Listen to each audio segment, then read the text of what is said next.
Sewaktu aku datang ke sekolah, aku ternampak kotak misterius ni. Ush, apa tu? Ush, apa benda ni? Ush, besar-besar ni. Ush. Selamat datang ke channel di TV PXS Semusin.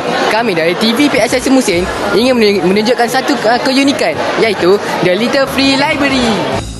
Cikgu Zarina, apa itu Little Free Library? Little Free Library adalah perpustakaan mini yang kita adakan di salah satu tempat yang kita pilih. Utamanya tempat-tempat yang jadi tumpuan pelajar. Kalau kat sekolah ni ada beberapa tempat lah yang sesuai untuk kita jadikan para pelajar mudah untuk membaca, mengambil buku tanpa perlu pinjam daripada perpustakaan. Jadi Little Free pelajar boleh ambil dan letak balik semula untuk baca. Ini dapat meningkatkan program dalam sekolah kita lah. Terima kasih Cikgu Zarina.